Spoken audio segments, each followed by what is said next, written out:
Wie wäre es, weniger Zeit mit dem Einkauf zu verbringen und dafür mehr Zeit für deine Lieblingspodcasts zu haben? Mit dem Rewe-Abholservice geht das. Bestell deinen Einkauf einfach online und hol ihn bequem und fertig gepackt im Markt ab. Natürlich ohne Mindestbestellwert. So bleibt dir mehr Zeit für die nächste Podcast-Folge oder deine Lieblingstracks. Jetzt ausprobieren auf rewe.de/shop oder in der Rewe-App. Dein Rewe-Abholservice. Online bestellen, im Markt abholen. This episode is brought to you by Progressive Insurance. Fiscally responsible, financial geniuses, monetary magicians. These are things people say about drivers who switch their car insurance to Progressive and save hundreds. Visit progressive.com to see if you could save. Progressive Casualty Insurance Company and Affiliates. Potential savings will vary, not available in all states or situations. It's Wednesday, and you're here, which could only mean that you're listening to The Practitioner's Corner, the podcast where we talk with practitioners to understand what keeps them up at night. It's their story, what they're working on, and how that affects you. What's up, people? It's Ryan Leary from WRKdefined. Today, we are talking with Tammy Rosen, Chief People Officer at Pagaya, about how she's helped to build some of the world's highest performing teams at companies like Goldman Sachs, Apple, and Quora. If you've had issues building high performing teams, if your people seem to be happy, but turns out they're not too happy, they're probably unhappy, what do? If you're lost in understanding people, process, and product, this is what we dig deep on today in the conversation with Tammy. Grab a drink. It's time to learn.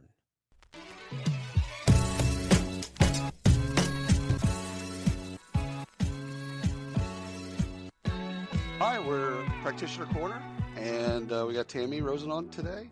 Ryan and myself are going to be asking Tammy all about her career, her journey, if you will. So, Tammy, would you do us a favor and introduce yourself? Tell us a little bit about you. Sure. Hi. Thank you for having me today, and I'm excited to be here. And actually to return, as William, you've said, we've done this a while ago. So it's nice to come back after, what is it now, 4 years or maybe 3.5 years? Yes. So glad to be back, and thanks to be invited. So I'm Tammy Rosen. I'm currently the Chief People Officer at Pagaya. Pagaya is a fintech in the consumer credit space.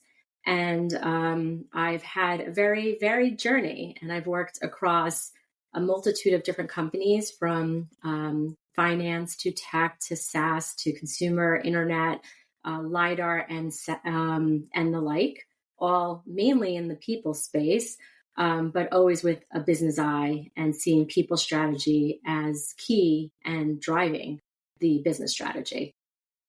Okay, so we're going to have 1,000 questions. But the first question I'd like to ask, because I know Ryan's already got a queue of them as well, is being a people person at those different companies, was it the same? Because, sometimes I run into folks, practitioners, and they'll say, I'm in the hospitality industry and it's so different, or I'm in the travel industry, whatever. And I'm like, it really isn't that different. I mean, it's the same building blocks. Maybe other things are different. Now, that's just me. I'm an outsider, not a practitioner. So first of all, kill that if I'm wrong.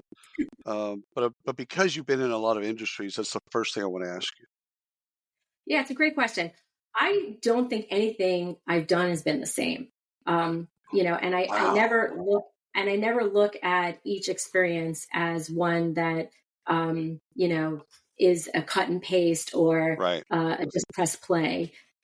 So I grew up mainly in the people space at Goldman Sachs.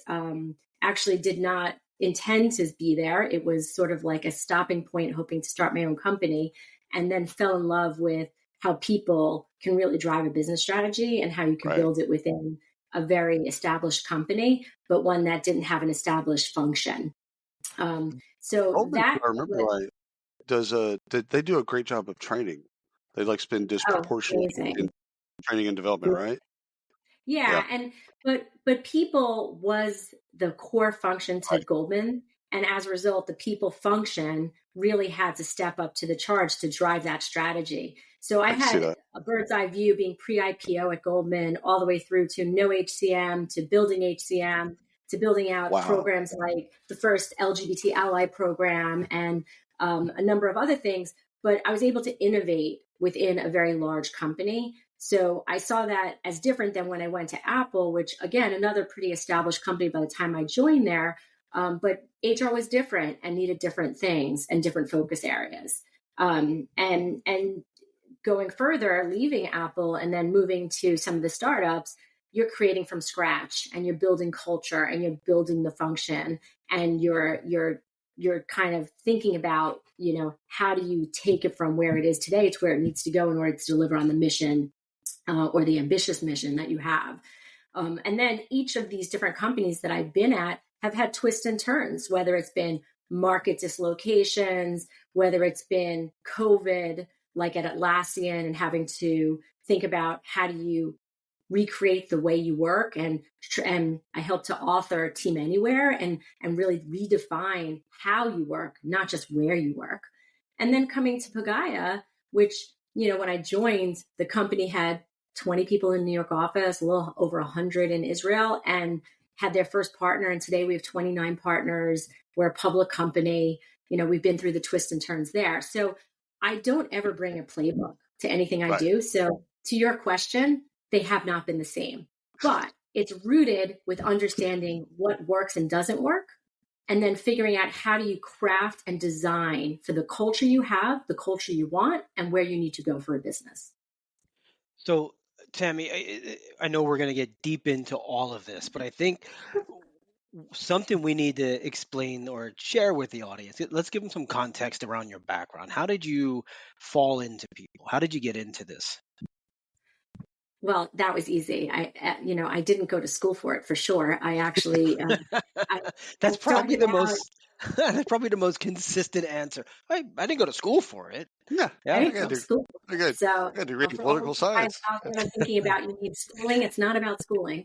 Yeah. I started out actually thinking I was going to be a lawyer, and I was pre-law and actually worked for the public defender's office and realized very quickly that wasn't what I wanted to do. And so I went and looked for jobs in the School of Management because that's where all of the people were recruiting from. And I fell into getting this job at NatWest Bank in a manager training program that ultimately led me to choose to be a loan officer. So kind of funny if you look at my background now, because I'm now in a findech that's doing consumer credit. Who would have ever expected? And you Full think, circle. wow, I it. I didn't. But I loved in that first phase of my career was just trying to find what was going to give me meaning and purpose, right? And what I realized really quickly is that I loved helping the person who was building that business get what they needed to build that business. I didn't love sitting behind a desk and just crunching numbers, although I could do it. And those were my first breadcrumbs to realize that that wasn't for me.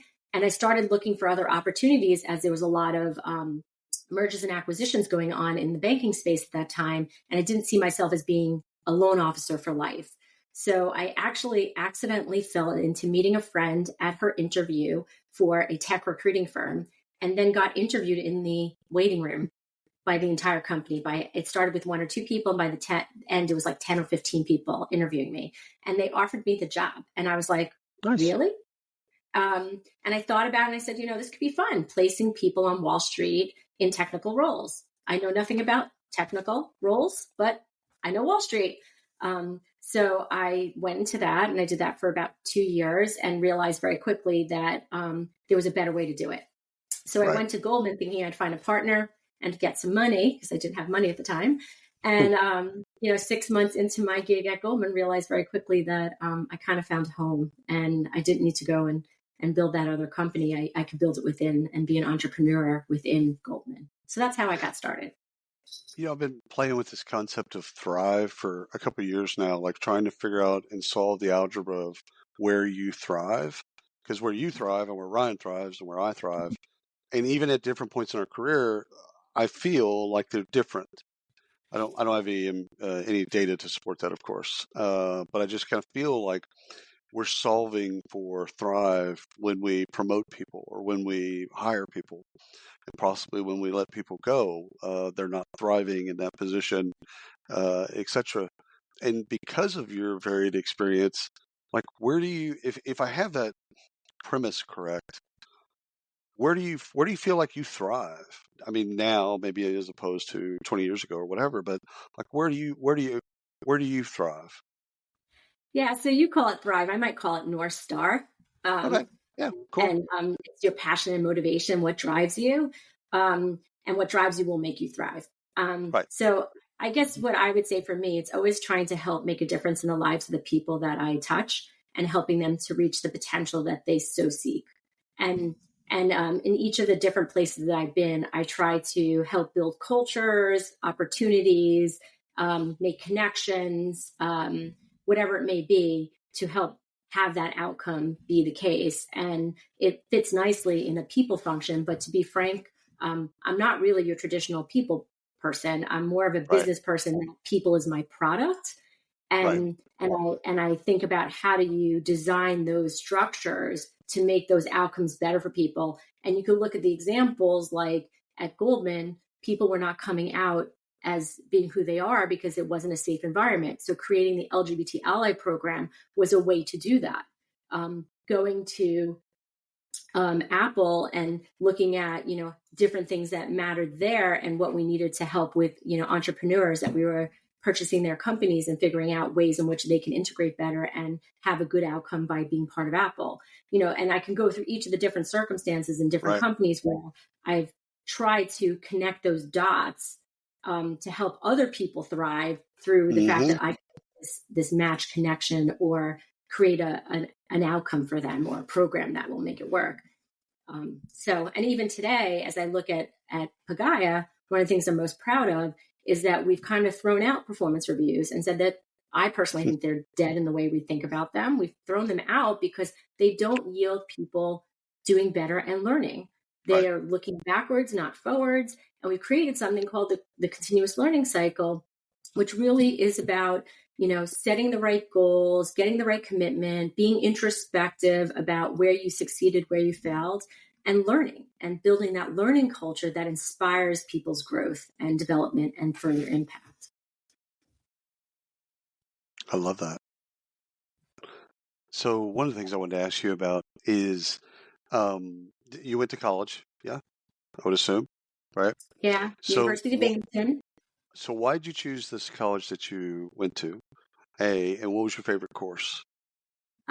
So you're bringing me way back then, and I guess I'm not even going to address that, but yes, just part of it was actually the true story is that I had applied early decision to a college, and back then, and I'm going to date myself, your guidance counselors submitted your applications.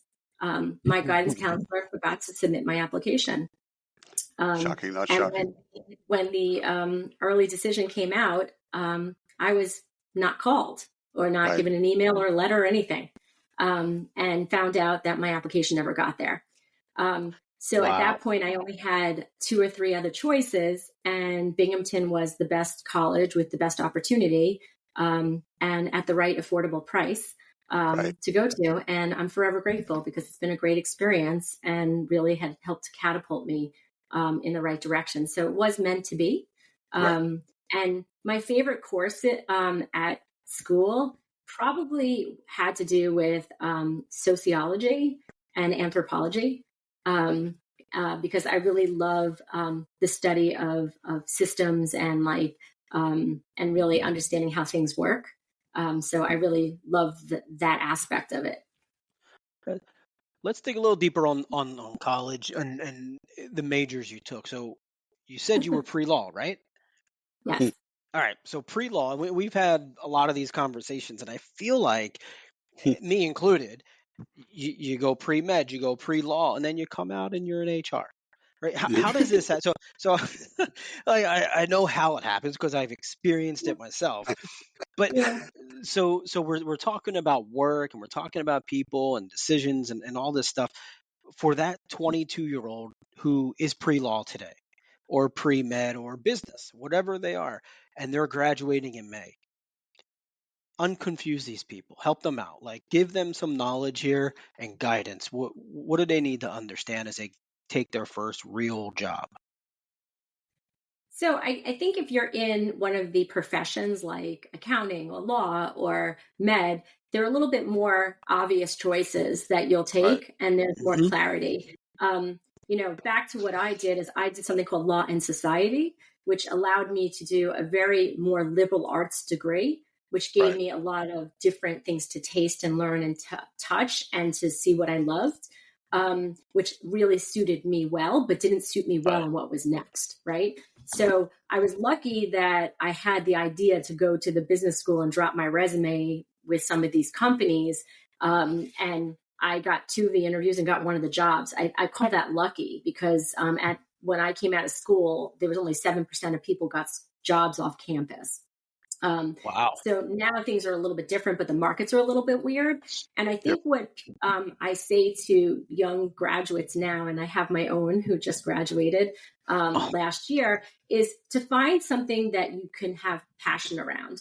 And it may not look or feel like what you studied, but try to find those things where you can have those passion. It's not going to be perfect. And getting experience is the most important thing, because through that experience, you're going to learn what you like, what you dislike, what you're good at, what you're not good at, and will help guide you in those paths. I would never, ever imagine my career would look the way it has. It was not Yeah. planned. It was not, designed. It was not intentional. But it's been an amazing journey. And even with successes and failures, they all connect for you to make that right thing. So even making a wrong move early on is never a wrong move, because it No. teaches you what you don't know or what you don't want and helps you figure out that next path. So I'd say just experiment In and that don't moment, though, make it perfect. yeah, and in that moment, it's scary. It's- So scary. I remember my last final. I'm like, what do I do? Like, I just walked off campus. I didn't know if I graduated. I mean, I assumed I did, but I remember Yeah. that feeling of what do I do? And it's a real. I think it's a real issue that there's just a little lack of guidance on. Look, 100%. it's a real issue. It's a real issue when you graduate. It's a real issue when you have 5 years out. It's a real issue when you're making different choices in your career. Great. Look, Thursday is my 3rd year anniversary at Pagaya. Would I have imagined I'd been here? Well, let me tell you a story. When I was talking to the founder, I was still at another company, and I was thinking about going to be an advisor, a consultant, go on boards and teach. And I meet this founder, and nothing was in my mind to go back and being an operator. Nothing. I wanted to write, I wanted to teach, I wanted to advise. And then you meet and you have this chance meeting that changes your course. And it took me 6 months to say yes. Let's be true. It was definitely not something I was really, gunning to do originally. But now, 3 years later, been the best decision of a decade for me, and doing this operating role again and being able to build what we built. It's so I don't know. It's hard to explain it, but I'm just so proud of the fact that I got that nudge to do it and took that leap. But it wasn't designed that way. Well, see, I feel this way about careers, that they make sense in a rearview mirror. They never make sense. All the steps that you make, both those that are made for you and those that you choose, etc. Like your college story, it was meant to be that you were there. I believe that. So that person that didn't send in your all your stuff to another college, that was meant to be. That wasn't like all these steps. Again, it makes sense now. At the time, Totally. no, it does not make sense. I don't think any of the steps. Nothing. It's devastating. Oh my goodness! And people, we all know this. Some people you can get crippled by that stuff because it didn't go your way, or the way you thought, or the expectation that you had created in your mind. It didn't go that way, and it's like life's over, or I'm not going to have the career I'm supposed to. It's like, chill. Your career will be exactly what it's supposed to be once you go through it. And so all those moves, both failed moves and otherwise, it makes sense when you look backwards. I did want to get your take on internships, though, and wildly popular amongst some industries or in some certain industries and within certain groups. What's your take on internships? Well, I'm a big fan of them, and I think people should really try to find them, even if they're unpaid, because getting experience in a real world environment is so valuable. It's very different than what you learn in school, and as I think about and I talk a lot about what learning really is and what it really isn't. A lot of people think learning is just acquiring skills, knowledge, and Right. experiences. It's not what they, and I think that's sort of part A of it.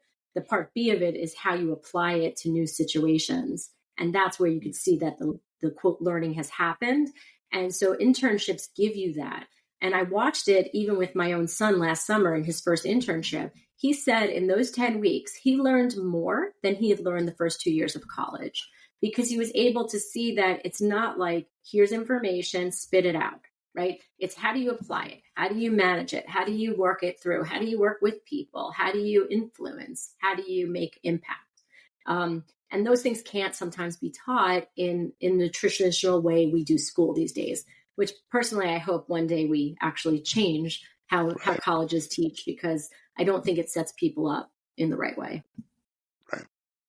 Yeah, it's I think there's a lack of communication, learning of communication. Anyhow, it's just one of those things. So, all right, so let's jump into inspiration. We talked about this previously. Where do you currently draw your inspiration from? What's making you tick? Netflix has a new, monstrous story to tell. In 1950s Wisconsin, Ed Gein lived quietly on a decaying farm, hiding a house of horrors so gruesome it would redefine the American nightmare. Driven by isolation, psychosis, and an all-consuming obsession with his mother, he committed crimes that would haunt Hollywood for decades. The third and most harrowing installment of Ryan Murphy and Ian Brennan's anthology series. Watch Monster, the Ed Gein story, October 3rd, only on Netflix. 10 years from today, Lisa Schneider will trade in her office job to become the leader of a pack of dogs. As the owner of her own dog rescue, that is. A second act made possible by the reskilling courses Lisa's taking now with AARP to help make sure her income lives as long as she does. And she can finally run with the big dogs. And the small dogs, who just think they're big dogs. That's why the younger you are, the more you need AARP. Learn more at aarp.org/skills. There's, such a broad question, but it's, Yeah. I'll take it in a couple of different directions. Well, Um, it's also, Tammy, it's Ryan and I run into, because we go to a lot of conferences. And so we run into a lot of practitioners and sessions on Yeah. podcasts. And sometimes you could just see that the battery is low, that they're really, really super smart, but the battery is Yeah. low. And for no other reason than they've been working 80-hour weeks or just under crazy stress, etc. And I think it's always kind of interesting for he and I to just find out, like, how do you recharge? Like, it could be Yeah. inspiration. It could be just like, what do you, again, solving that algebra of, you got to get back on the horse. You got to get back your battery full to a full charge. How do you do that now? Because of course, 10 years ago, you might have done it differently, et cetera, et cetera. Yeah, I think for me, it really comes down to I love creativity, and I love the process of seeing how things get created or invented. And so I love to listen to podcasts like The Song Exploder that breaks down a song and then shows how that artist crafted it and made it right. Or looking at, there used to be another show called Songland where it showed the art of from the words to the music to the singer to how it actually gets made. And I draw inspiration from those things and seeing how the creative process works for others so that I can draw inspiration on the creative process for myself, my teams, for my husband, for our families, things like that. So I really do draw inspiration from that. I also draw a lot of inspiration. I'm a people person, obviously, and I'm also an extrovert. So I draw a lot of inspiration from talking to different people and connecting people to different people. And that inspires me. I'm most alive when I see a connection work that I've made and see an outcome that wouldn't have happened had that connection not been made. or creating something new or solving that one problem nobody can solve. So in order to be inspired to do that, I need to look and get sources of like how that's done elsewhere. So I really do love technology. I love this whole resurgence of AI, and all of those things really help to give me those moments. And just on any bad day, I'll just say I rely heavily on my family and my friends. They're always my bedrock, especially my husband, who has always been my not only best friend, but also hugest supporter in my career, and my children, who are, obviously very close to me and are constantly giving me sources of inspiration and watching them and how they grow in their lives. That's fantastic.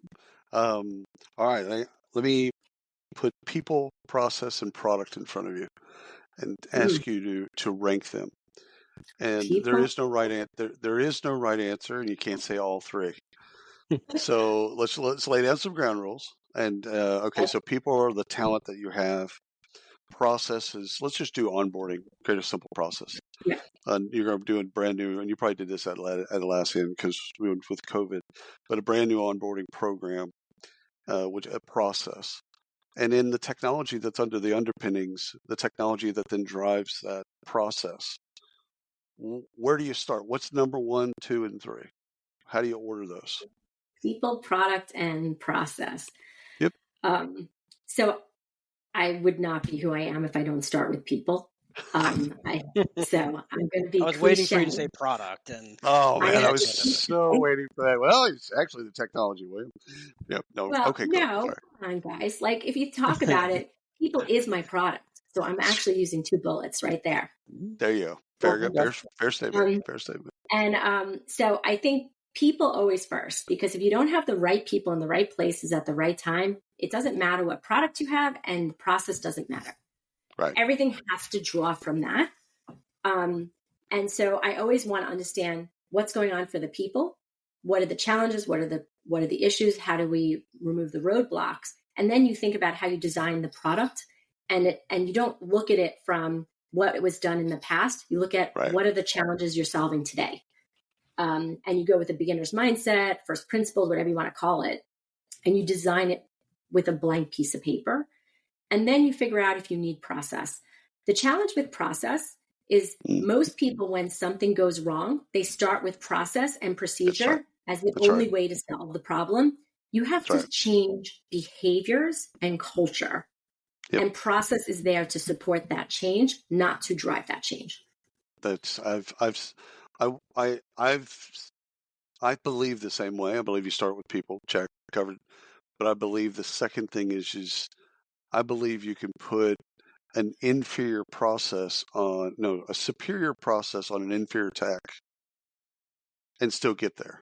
Whereas you can't do the opposite. Or it's very difficult to the opposite. Again, getting back to the people, your people can rescue out of anything. But I love your answer. It was wonderful. Well, and I could give you an example. I remember over at one of my companies that someone developed this beautiful new app, and the app was going to be the be-all, end-all to design how people got moved from one place to the next, how they got promoted, how they got paid, how they got managed, how they developed. It had everything in it, every bell and whistle that any HR leader would die to have. It fell flat, completely, utterly flat, because they didn't win the hearts and minds of people. And they didn't understand how to actually manage it in a way that can work with what was the right problem you were solving. It was trying to do too much, and doing too much didn't solve any of those problems. It's the first time I've heard someone say hearts and minds around technology. That's genius, because it's. I can tell you, getting adoption, it's a game of marketing and communications and getting people to feel like they have some control.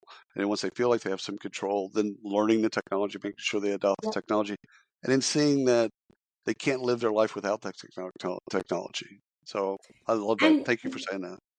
Well, and those that really find that magic between, it works even better than what the technology ever promised.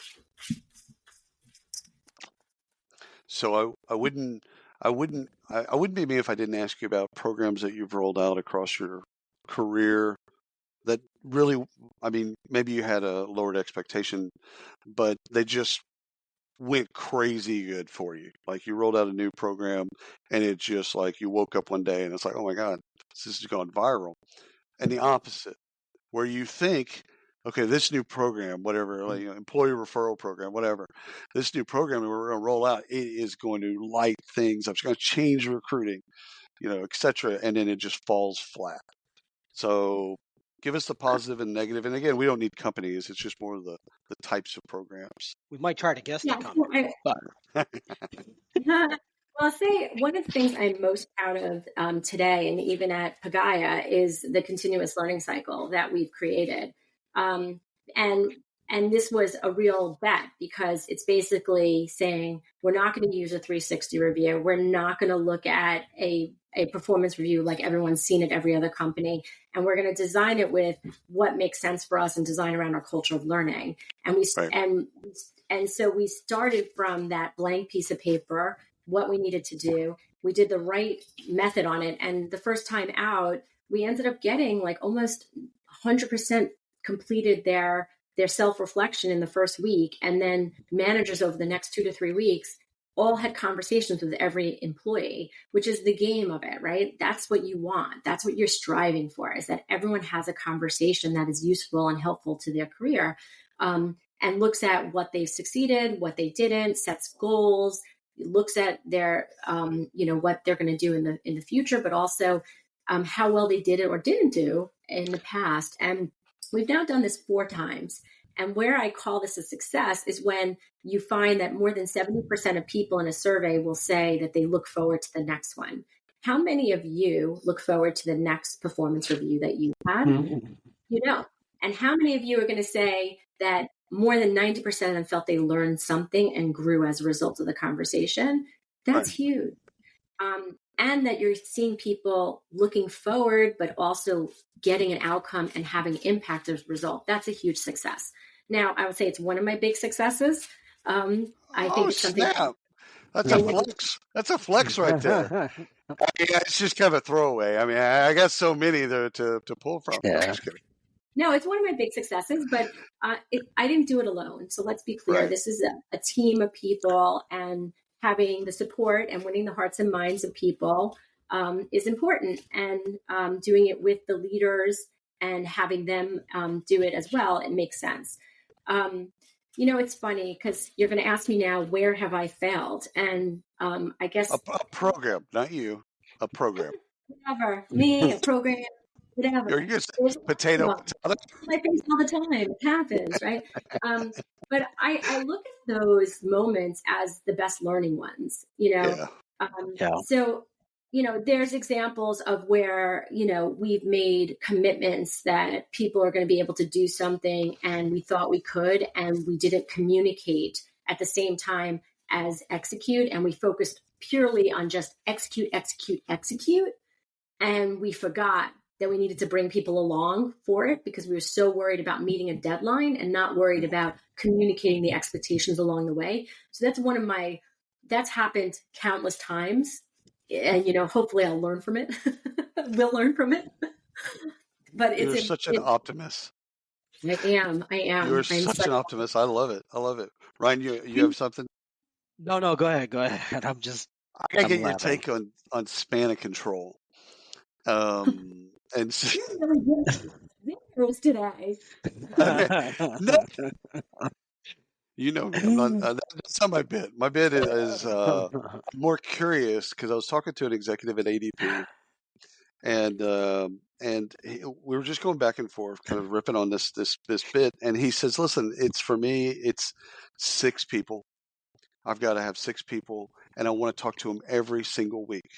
So there isn't a week that goes by that I don't, even if they're on vacation, I'll leave them a voicemail or something. I don't want them to talk to me. I don't want them to get back to me or anything like that, but I'm thinking about them.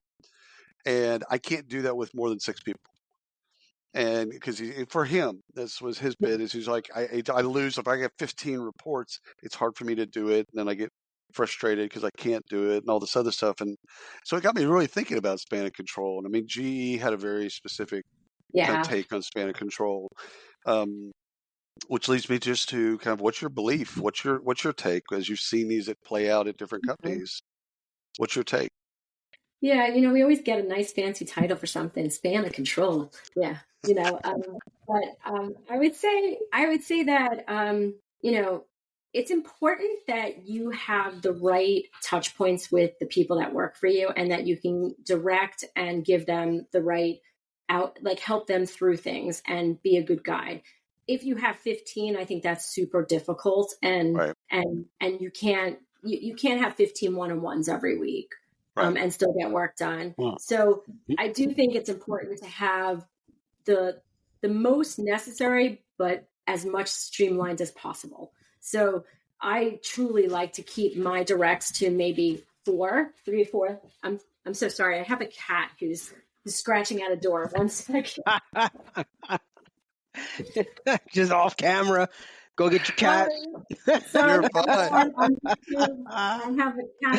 Hey, My emotional support human for the cat. We all went through COVID. We're good. Yeah. No, this is That part of would have been show. the drop mic walks off stage. Yeah. Sorry about that. I was talking to about Spanish cats. I'm sorry Exactly. about that. Yeah, I did have a cat who's scratching. And so you said 3 to 4? 3 to 4 is your... I have usually between 3 and 4 for myself. Oh, that's fascinating. But that also enables me to do a lot of skip levels, and enables me to, I'm not hierarchical. I always go to who owns the product or the project, and I go directly to them. Maybe they like it or dislike it. I don't know. But my point is, I think less is better, because then you have more time to actually do the work you need to do. Versus spending more of the time in meetings talking about the work. Right. So I think that one of the downsides of everybody going remote work or hybrid is that you're on back-to-back all the time, and you're having more meetings, but those meetings are not always more productive. And if you have too many direct reports, I think it makes it hard, because you have to have touch points with them along the way on everything. So right now I have like 4 direct reports, and I've probably gone upwards of 7 or 8, but it gets difficult. So, okay, so then now I have a task to question of thrive around you.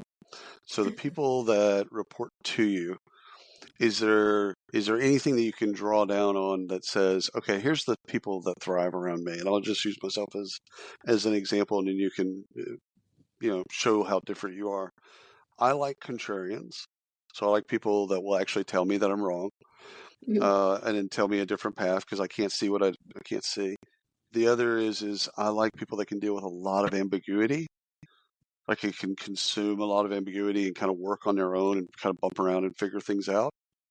And I think the people that thrive around me are also, they're people that beg for forgiveness.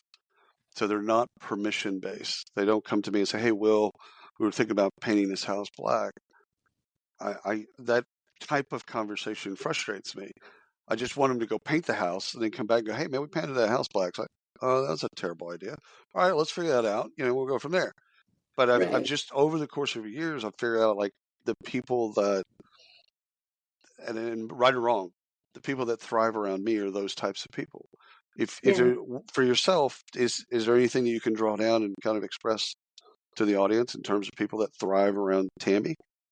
Yeah, I think people with a creative mindset, but also are solutions oriented. I like contrarians too. I like debate.